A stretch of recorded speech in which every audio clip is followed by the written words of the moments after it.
name is Christopher Lee McLaughlin Jr. Beautiful name.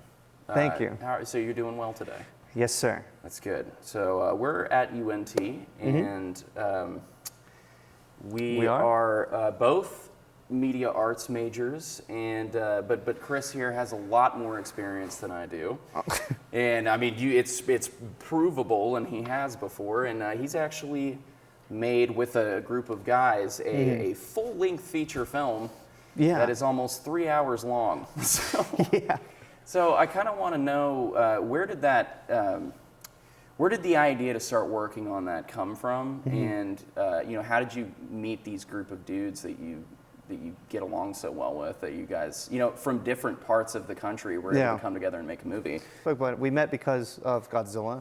The whole Godzilla community there's a bunch of people online. Google Plus was probably like the most popular social media for getting together like that. And so this guy, he was making movies ever since he was like 10 years old. But like gradually, like as the years went on, he got better and better. And so I introduced myself to him, and we started getting along. And sooner or later, I started helping him make movies and stuff like that. So I didn't really start. I'm pretty good at VFX, and I didn't really start doing that until like 2016.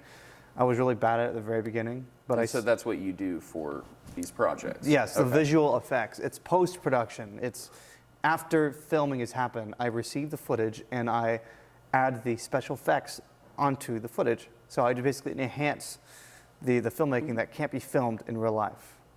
And so this Godzilla movie, this 3-hour-long Godzilla movie, is the 5th entry in his own little fan film series. And so he wanted to make this the biggest and the best like film he's ever made. And they're shot with action figures. And so he does action figures because he doesn't really have the budget to film real people. And plus he's really good at making miniature sets. And so it's a lot easier for him to just make all these mountains or just woods or trees or deserts just on a party table. And so, again, I'm going a little off track, but he'd film it and then I'd edit it to his vision. Right. And the thing about it is, if it's not good enough, he will not take it, and he will make me re-edit it again until it is perfect. Well, I kind of understand that, especially after seeing that amount of work that you were just talking about with the sets and stuff too. I mean, that really, it was very believable as to being, you know, kind of like a gigantic war zone or a, you know, crumbled city or something like that. I mean, it looked amazing, and I recall you said he did it on like his bed in his backyard. He mostly did it in his backyard. It's just he did some shots on his bed, like let's say it was like interior shots, where he didn't want any outside light. So in his room can be pitch black, and so he just have cardboard cutouts of walls, and he put like wallpaper on the walls. Right. And then he'd cut in holes in the little cardboard cutouts to make windows happen and have light shine through. And then he'd also use fog machines as well to give a more ambient look for it. And so, especially with fog machines, you can shine light through the fog.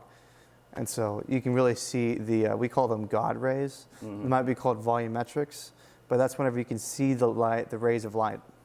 Kind of like whenever you see the sun shine through the clouds.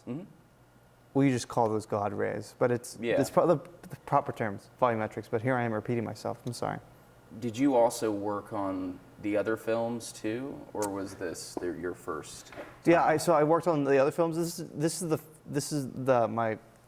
the first time where I really like stepped my game up though, because he's made a few other Godzilla fan films and a few Jurassic World fan films, and so with the Jurassic World ones, I'd have to basically make it look like helicopters are flying, and add blood to people that are getting their arms ripped off and stuff like that. Again, these are action figure movies, so even though they are toys, we're not letting that bring down the quality of the production of the movie. What you guys did was mind-blowingly good. So well, thank you. Well, thank you for being here, and I appreciate you very much doing the interview. Yeah.